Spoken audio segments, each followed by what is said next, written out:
My entire family blew off my wedding, calling it a meaningless event for someone at the bottom, and told me not to bother them.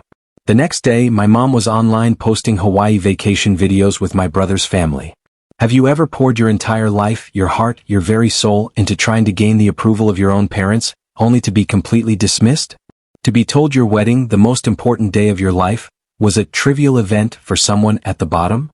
And then, barely a month later, for those same parents to demand money from you, completely oblivious to their own cruelty? Because that's my story. That's what happened to me. I'm Autumn, 29 years old. My wedding day should have been perfect. Despite my modest background, I'd built a successful nursing career and found true, undeniable love with Ethan. But as I walked down that aisle, the rows of seats reserved for my parents sat empty. They chose a Hawaiian vacation with my brother's family instead. It's just a trivial event for someone at the bottom, my father had said. Those words stung more than any physical pain. Until 1 month after my wedding, when they called about loan payments they'd conveniently missed. The money I'd lent them years ago suddenly mattered. Now, before I tell you what happened next and how I finally found my voice, please let me know where you're watching from in the comments. And hit that subscribe button if you've ever felt like you were fighting for recognition in your own family. Growing up in a middle-class neighborhood in Grand Rapids, Michigan, I always felt there was an unspoken hierarchy in our family. My parents, Diana and Richard Parker, never tried to hide their glaring preference for my older brother, Thomas. He was their golden child from the moment he announced his intention to follow in our father's footsteps and pursue a business degree. Thomas excelled academically, graduated from a prestigious university, and landed a corporate job at a Fortune 500 company almost immediately. By 30, he had married Grace, a woman my parents adored for her social connections and impeccable family background.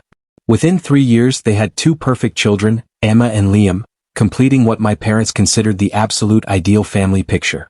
Thomas was, in their eyes, the shining example of success. I, on the other hand, discovered my passion for healthcare after volunteering at a local hospital during high school. The connection I felt with patients, the tangible difference I could make in their lives, gave me a purpose that resonated deep in my soul. When I announced my decision to pursue nursing instead of business, my father's disappointment was palpable. Nursing? He'd scoffed, his voice laced with disdain. All that potential wasted on changing bedpans? You could be running companies, Autumn. My mother was more subtle but equally dismissive. It's a respectable job, I suppose, she'd said with a sigh, as if mourning a lost future. But you've always settled for less than you could achieve. The contrast in how they treated us became painfully obvious during milestone events. For Thomas's 20th birthday, they surprised him with a brand new car, keys presented with a flourish. For mine, I received a gift card to a department store. When Thomas got his promotion to senior manager, they threw an elaborate dinner party, inviting all their friends, bragging about his accomplishments. When I graduated with honors from nursing school, they attended the ceremony, yes, but left immediately after, citing a neighborhood barbecue they simply couldn't miss. When Thomas bought his house, our parents contributed a generous down payment, a proper start in life, they said. When Ethan and I began looking at modest homes, my mother's advice was sharp. You should live within your means, Autumn. Start with an apartment instead. Despite all of this, all the subtle cuts and overt favoritism, I stubbornly maintained a relationship with my parents, always hoping they would eventually see my value. I visited monthly for family dinners, sent thoughtful gifts on holidays, and called regularly to check in. I believed that family was family regardless of our differences, that somehow, eventually, my effort would pay off. 3 years ago, this belief was tested in the most profound way. My parents called me in a panic. Their voices were strained, bordering on desperation. They had made some truly poor investment decisions, their attempt to get Thomas-level wealthy, and were 3 months behind on their mortgage payments. The bank was threatening foreclosure if they didn't come up with $25,000 immediately. We've already asked Thomas, my father explained, his pride visibly bruised. But with the kids' private school tuition and their new vacation home expenses, he just can't help right now. I had been saving diligently for years, building a modest nest egg that Ethan and I hoped would eventually become our house down payment. It was our dream, our future. After discussing it with Ethan, who, with his typical generosity, simply said, "They're your parents, Autumn. If you want to help, we'll make it work," we decided I would loan my parents the money they desperately needed. "We'll pay you back," my mother promised, her voice thick with relief, $600 every month until it's paid off. I insisted on putting the agreement in writing. Not because I didn't trust them, but because the amount was significant for me, representing years of hard work. My father seemed offended by the suggestion, huffing about family and trust. But my mother, perhaps sensing my resolve, convinced him it was reasonable. We signed a simple contract outlining the terms, and I kept a copy tucked away in my files. For nearly 3 years they made the payments like clockwork. Each month, $600 would appear in my account, usually on the 5th or 6th. I was proud that I could help them when they needed it, and for a while it seemed to bring us closer. My father even called me occasionally just to chat, something he'd rarely done before. It felt like I was finally earning my place, not just as a daughter, but as a valued member of the family. As Ethan and I began our relationship, my parents were politely interested but not overly enthusiastic. Ethan was a kindergarten teacher with a gentle spirit and endless patience, qualities I adored but my parents found unimpressive. A teacher? My mother had asked, her tone flat. Well, I suppose someone has to do it. Ethan and I had met while volunteering at a children's hospital reading program. His dedication to his students and his natural way with children captivated me from the start. Within a year we were inseparable, and I knew he was the one I wanted to spend my life with. Your brother married into the Wilson family, my mother reminded me frequently. Grace's father golfs with the governor, you know? What she didn't mention was how Thomas and Grace's relationship seemed more like a business arrangement than a love match. They presented a perfect image on social media and at family gatherings, but the few times I'd seen them alone, they barely spoke to each other. Ethan and I, by contrast, could talk for hours about everything and nothing. He supported my career ambitions wholeheartedly, and I cheered him on as he developed innovative teaching methods for his young students. We weren't wealthy, but we were building a life rich in purpose and mutual respect.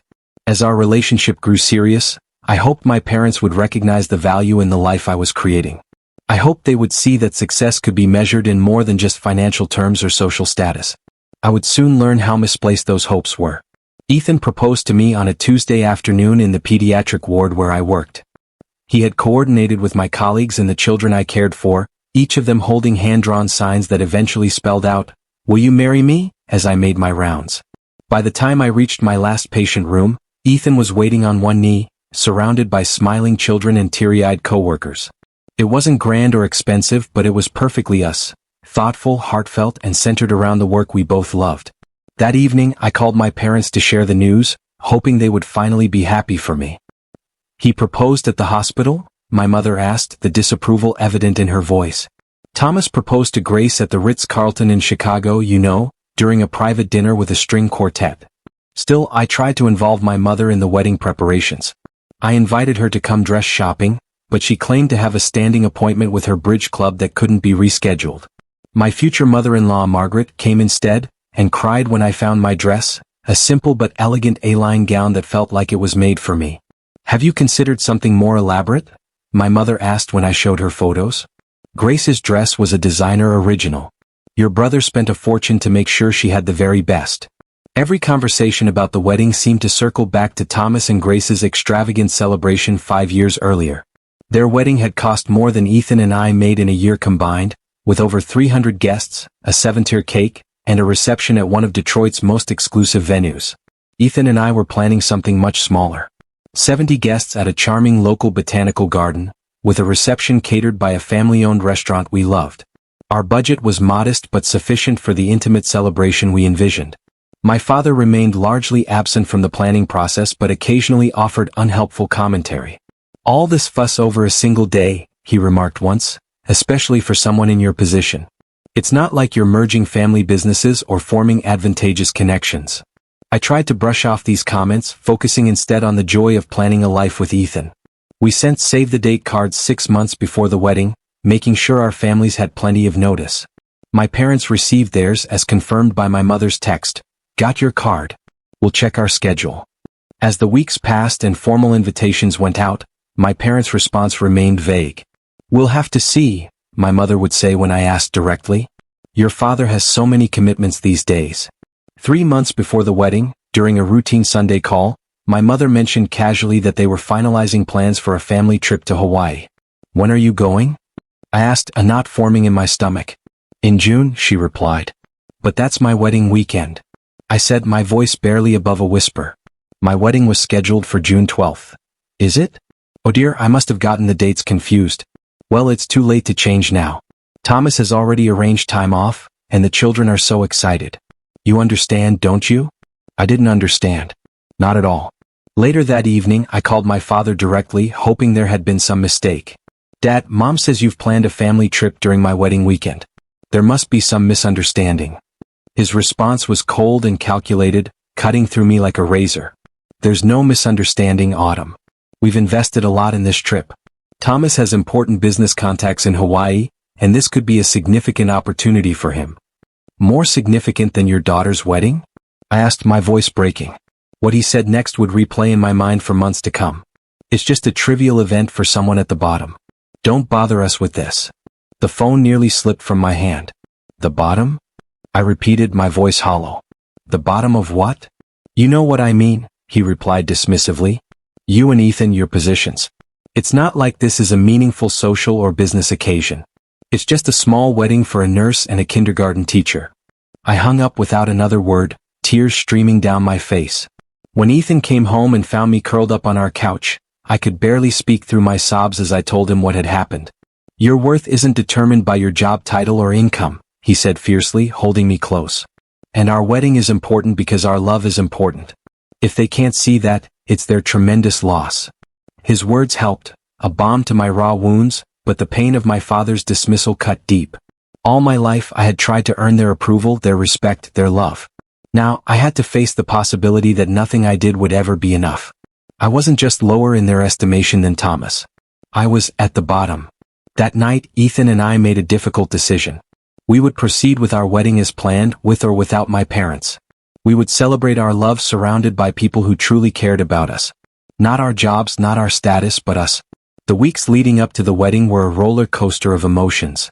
Each morning, I woke with a renewed hope that my parents would reconsider, that they would realize the magnitude of missing their daughter's wedding and change their plans. Each night, I went to bed with that hope a little more diminished.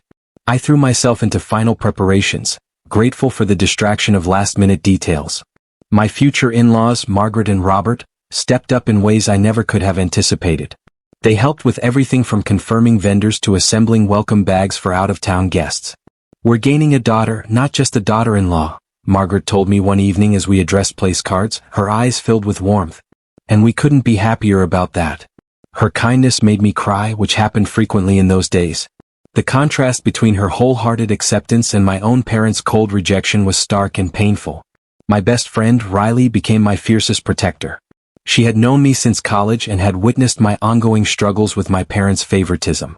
They don't deserve you, she declared when I showed her the text from my mother confirming they were indeed going to Hawaii. They never have. 2 days before the wedding, a large bouquet arrived at our apartment. For a breathtaking moment, I thought perhaps it was from my parents, a peace offering or an apology. Instead, the card read, "To our wonderful Autumn, we are so proud to welcome you officially into our family. With all our love, Margaret and Robert." On the morning of my wedding day, I woke early. The June sunshine streamed through our bedroom window as Ethan kissed me goodbye before heading to his parents' house, where he would get ready with his groomsmen. "Next time I see you, you'll be walking down the aisle," he whispered, his eyes full of love.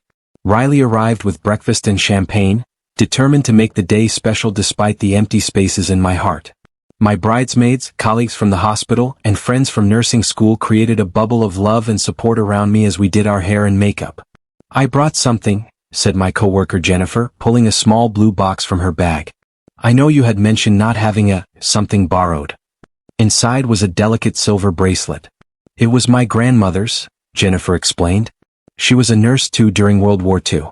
She always said nursing wasn't just a profession. It was a calling. Only the strongest and most compassionate people answered it. She would have adored you." It was exactly what I needed to hear. I fastened the bracelet around my wrist, drawing strength from the connection to another nurse who had understood the value of the work I did, even if my own parents didn't. At the botanical garden, everything was beautiful. Wildflowers and soft blues and purples lined the aisle. A string quartet played quietly as guests were seated. Robert, Ethan's father, found me just before the ceremony was to begin. "Autumn," he said gently, "I would be honored to walk you down the aisle if you'd like. Or you can walk alone. Whatever feels right to you." I hadn't planned for either option, still clinging to the fantasy that my father would appear at the last minute. Looking into Robert's kind eyes, I made my decision.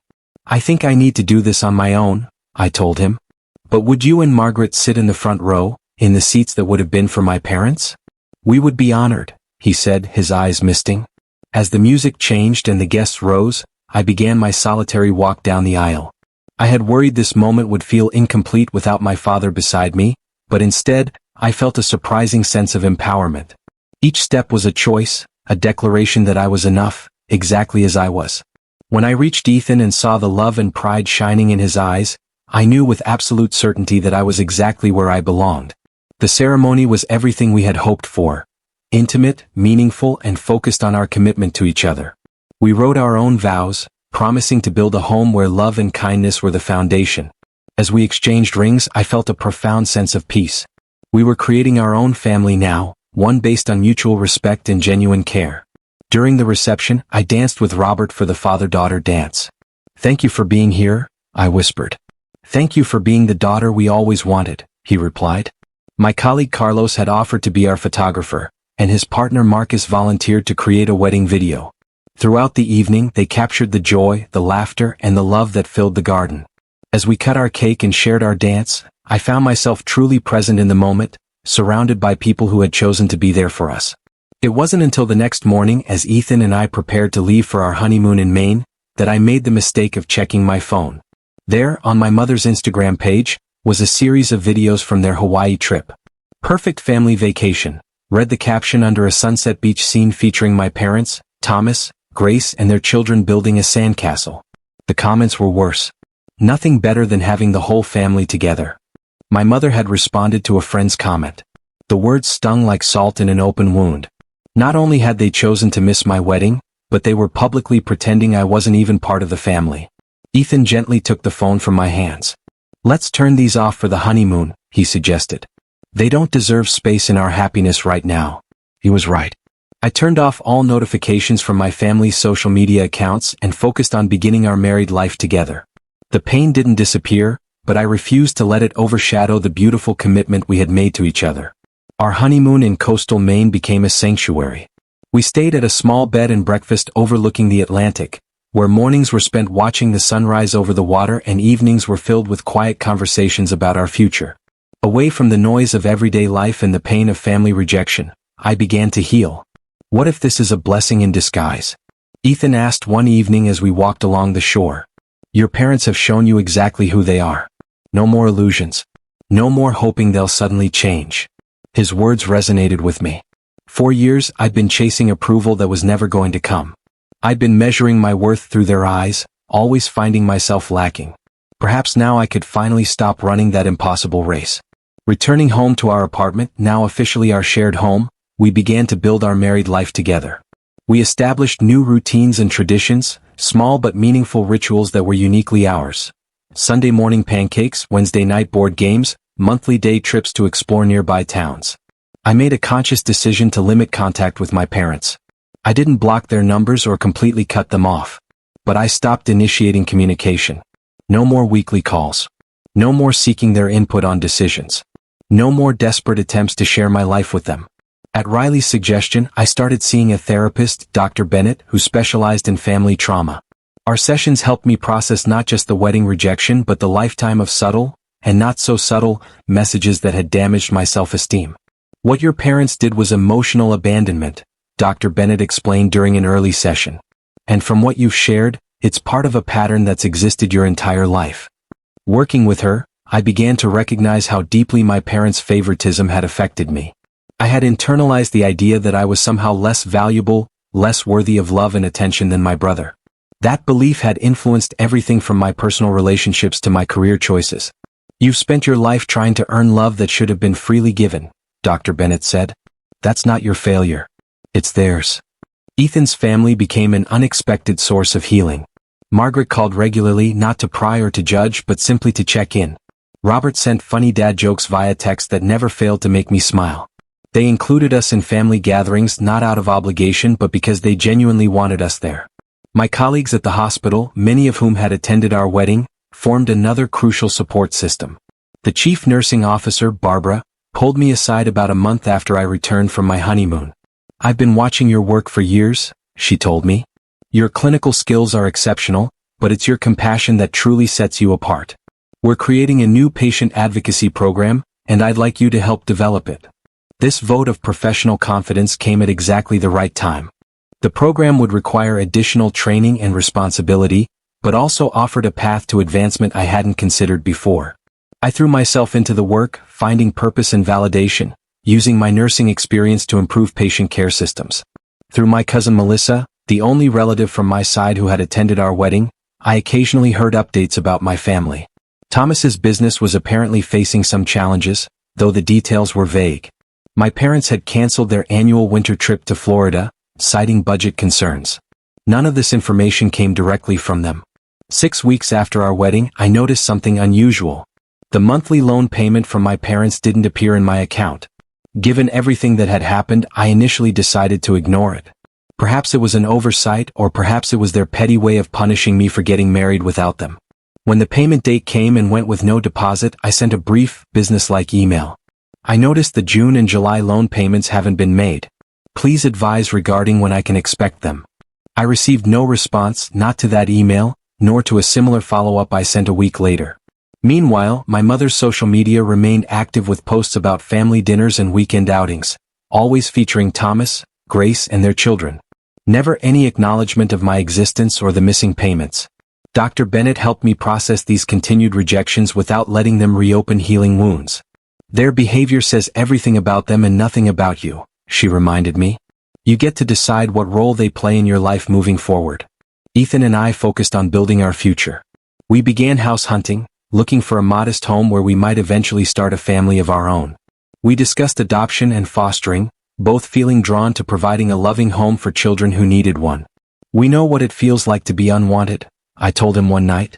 "Maybe that understanding makes us exactly the right parents for kids who've experienced the same." Ethan's eyes had filled with tears. "You're going to be an amazing mother," he said. "The kind who makes sure her children never doubt they're loved." As summer turned to fall, I settled into a new normal. Life without my parents' constant presence was not just manageable, but in many ways more peaceful. I no longer braced for criticism with every phone call or measured my achievements against my brothers. I was learning to see myself through my own eyes and through the eyes of people who truly valued me. Then, exactly 1 month after our wedding, my father called. The sight of my father's name on my phone screen after weeks of silence sent my heart racing. I almost didn't answer, but curiosity won out. "Hello," I said cautiously. "Autumn." My father's voice was brisk. "All business." "I'm calling about the deposits." I was momentarily confused. "Deposits?" "Yes," he said impatiently. "We haven't received any deposits from you for the past 2 months. I've checked with the bank and there's been no activity. Is there a problem we should know about?" The realization hit me like a physical blow. He wasn't calling about the loan payments they had missed. He was calling because he somehow expected me to be sending them money. "Dad," I said slowly, fighting to keep my voice even. "I think there's been a misunderstanding. You and Mom owe me money, not the other way around. I lent you $25,000 3 years ago, and you've been making monthly payments of $600 until recently." The line went silent for a moment. Then, "That was a gift, Autumn? We're your parents.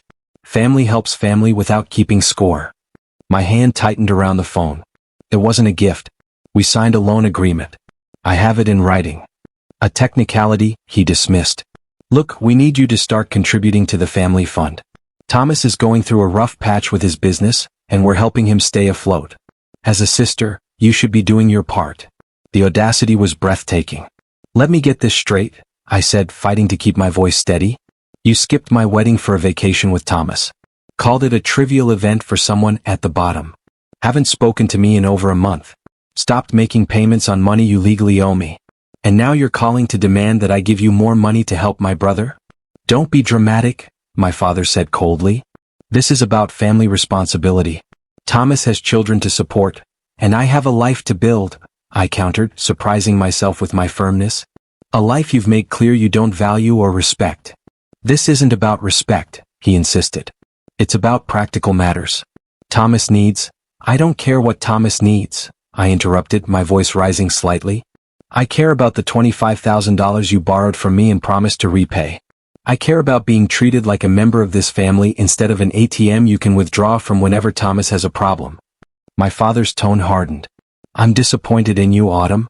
This selfish attitude isn't how we raised you. No, I agreed, a bitter laugh escaping me. You raised me to believe I was less important than my brother, less valuable. At the bottom. But I'm not accepting that anymore. I hung up before he could respond, my hands shaking. Within minutes, my phone began ringing again. My mother this time. Against my better judgment, I answered. How dare you speak to your father that way? She began without preamble.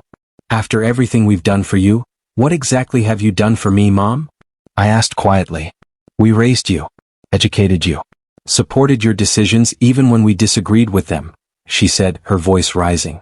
And now, when your family needs you, you turn your back on us. Like you turned your back on me by missing my wedding?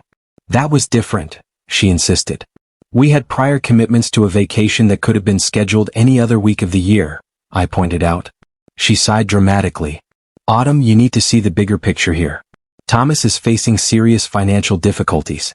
His company is downsizing and he might lose his position. They've already had to take Emma out of her private school and cancel their country club membership. They're suffering. The definition of suffering in my family had always been revealing. So Thomas might have to live like a normal person instead of the privileged one he's always been. And that's a crisis requiring my financial support? Family supports family, she repeated my father's earlier words. Except when that family member is me, apparently. That's not fair, my mother protested. We've always treated you and Thomas equally. The blatant lie was the final straw. Mom, I have to go. Please tell Dad that I expect the loan payments to resume immediately as per our written agreement. If I don't receive the overdue amounts within 2 weeks, I'll need to consider other options. Are you threatening us? She asked incredulously. I'm establishing boundaries, I corrected. Something I should have done years ago. After ending the call, I went straight to our home office and found the loan agreement in my files. It was clear and unambiguous, signed by both my parents and dated. There was no mention anywhere of the money being a gift. I scanned the document and emailed it to both my parents with a brief note. As per our discussion, this is the loan agreement we all signed. Please bring the account current within 14 days. Within hours, my inbox was flooded.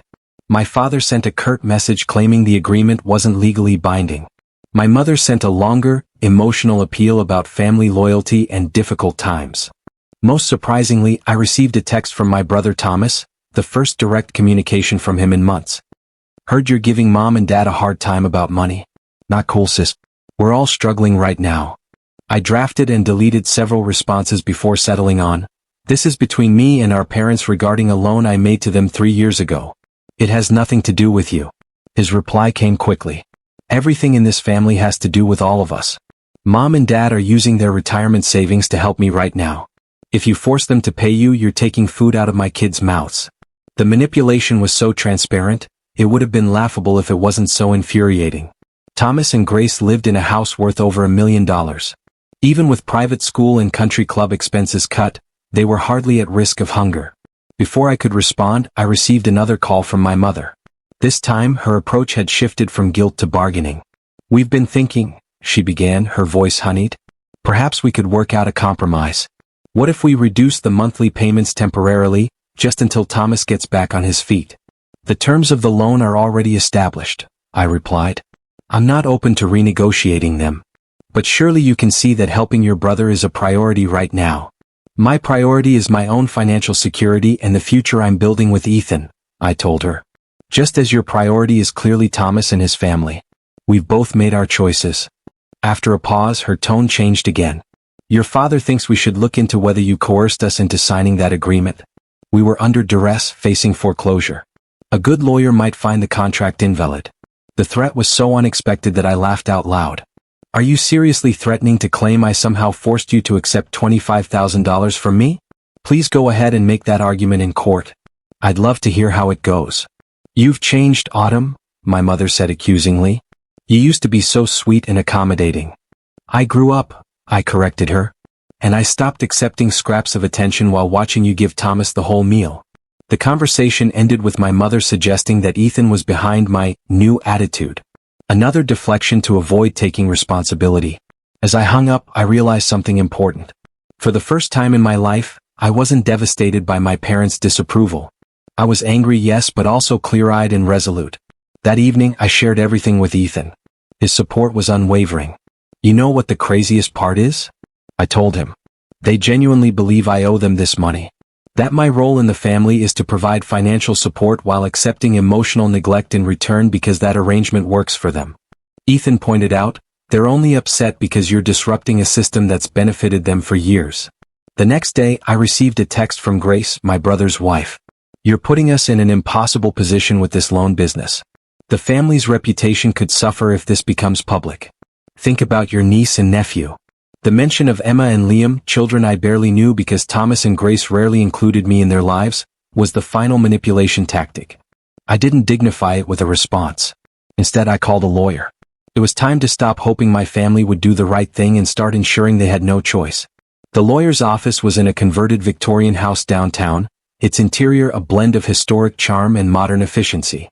Meredith Walsh, the attorney Riley had recommended, reviewed my loan documentation with careful attention. This is actually quite straightforward, she said, looking up from the papers. The agreement is clearly worded, properly signed, and includes specific repayment terms. There's no ambiguity about this being a loan rather than a gift. My parents are suggesting they signed under duress, I explained. Meredith raised an eyebrow. Were they physically threatened? Coerced in some way? No, of course not. They needed money to avoid foreclosure. I offered to help. They accepted. That's not duress, she assured me. That's a family member extending assistance during a financial emergency. The fact that they've been making regular payments for nearly 3 years further establishes their understanding that this was a loan with repayment expectations. Her confidence was reassuring. So, what do you recommend? Given the family dynamics you've described, I suggest we start with a formal demand letter. It establishes a paper trail and demonstrates you're serious about recovering the funds. Often, that's enough to prompt payment without further legal action. I nodded, feeling a strange mix of sadness and resolve. And if they don't respond, then we discuss next steps, which could include small claims court or civil litigation, depending on your preference. But let's start with the letter and see what happens. 2 days later, I approved the final draft of the demand letter. It was professional and straightforward, outlining the loan terms, noting the missed payments, and requesting that the account be brought current within 30 days to avoid further legal action. Meredith's assistant notarized the letter before it was sent via certified mail, requiring a signature upon delivery. This wasn't just about money anymore. It was about establishing boundaries and refusing to be manipulated or dismissed. While waiting for a response, I focused on areas of my life that brought joy and fulfillment. Ethan and I continued house hunting, finding a promising 3-bedroom bungalow in a neighborhood with excellent schools. At work, the patient advocacy program was gaining traction with hospital administration allocating additional resources based on our initial success.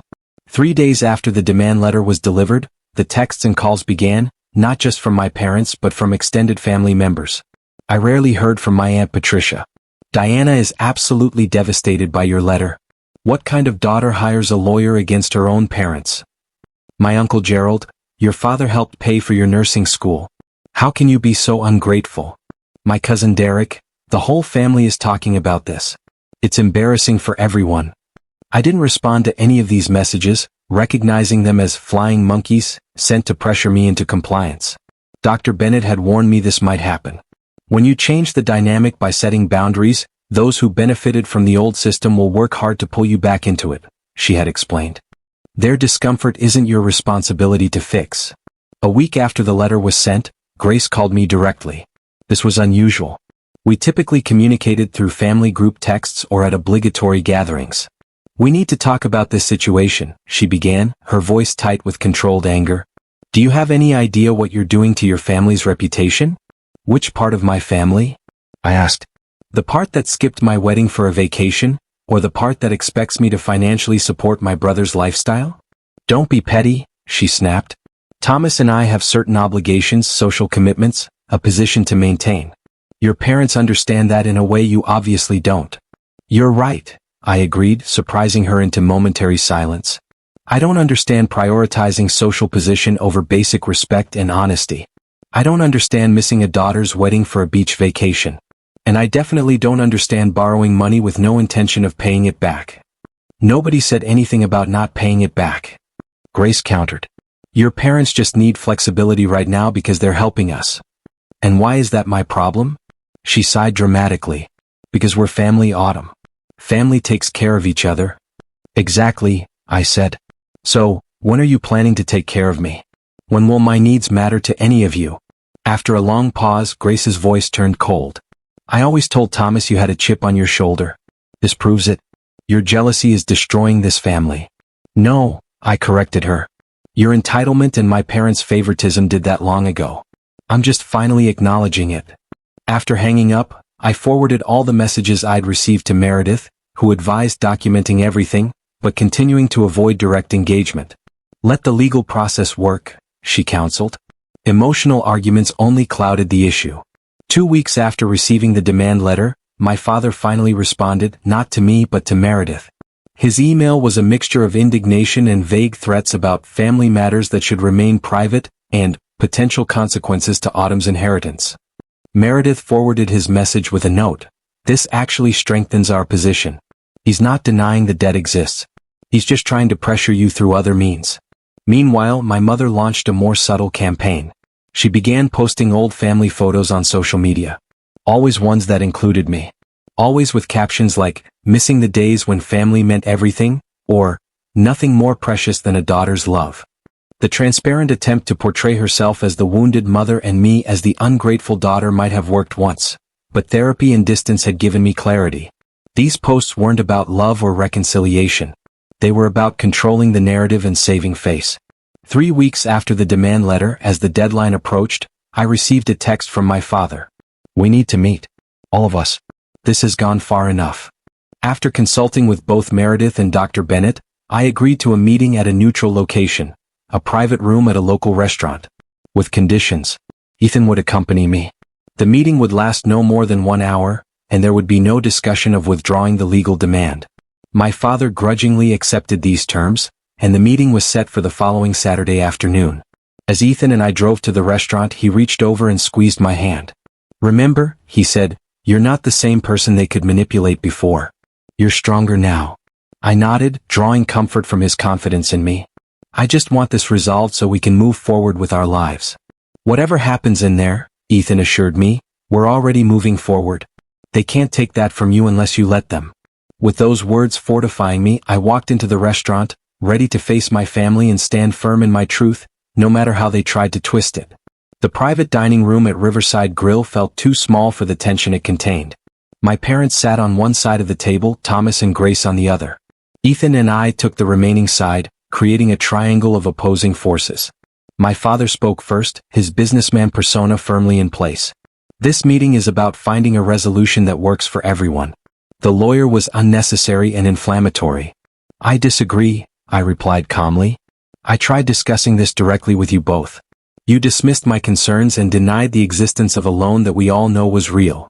We never denied, my mother began, but I cut her off by sliding copies of my father's emails across the table. You suggested I had coerced you into signing. You implied the agreement was invalid. You called it a gift after 3 years of regular payments. If that's not denial, I don't know what is. Thomas leaned forward, his expression stern. Autumn, you need to understand the pressure our parents are under right now. My company's restructuring has created temporary cash flow issues, and they're helping us bridge the gap. I understand completely, I assured him. What you don't understand is that their financial choices are not my responsibility, neither are yours. So, you'd rather see your niece and nephew suffer? Grace interjected, her voice dripping with judgment. Ethan, who had remained silent until now, spoke up. No one is suffering here except Autumn, who has been consistently devalued by this family. Your children attend private school. You live in $1 million home. You took a luxury vacation to Hawaii instead of attending our wedding. Your definition of suffering is most people's definition of privilege. My father's face reddened. You have no right to speak to us this way. This is a family matter. Ethan is my family, I said firmly. The family I've chosen. The family that shows up for me. We've always been there for you, my mother insisted, tears forming in her eyes. We've supported you through everything. When? I challenged. When have you ever prioritized me over Thomas? When have you ever celebrated my achievements without comparing them to his? When have you ever respected my choices? The room fell silent as my questions hung in the air. Finally, Thomas spoke, his voice unusually subdued. What do you mean they borrowed money from you? The $25,000 I lent them 3 years ago when they were facing foreclosure. That's what this entire situation is about. Thomas looked genuinely confused. You lent them $25,000? I didn't know that. They told me they asked you, I said slowly. But you couldn't help because of your expenses. My brother's expression shifted from confusion to anger as he turned to our parents. You told me you took out a home equity loan. You never said anything about borrowing from Autumn. My parents exchanged a look that confirmed everything. They had been lying to both of us, telling me they had approached Thomas, telling him they had secured bank financing. We didn't want to worry you, my father told Thomas. You were dealing with Emma's school issues at the time. So, you borrowed from Autumn instead? A nurse's salary? Thomas shook his head in disbelief. And now you're using the money you're supposed to be repaying her to help me? It's complicated, my mother said weakly. No, Thomas countered.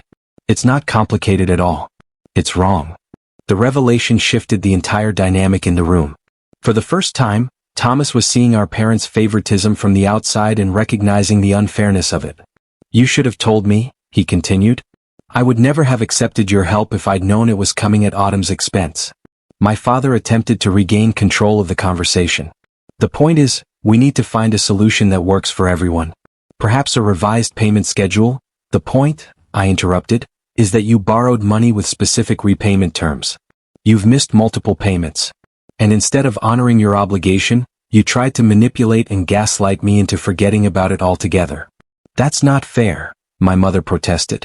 What's not fair, Ethan said quietly, is missing your daughter's wedding and then expecting her to fund your lifestyle choices. The meeting continued for another tense 30 minutes. Gradually, as Thomas continued to side with me rather than our parents, their position weakened.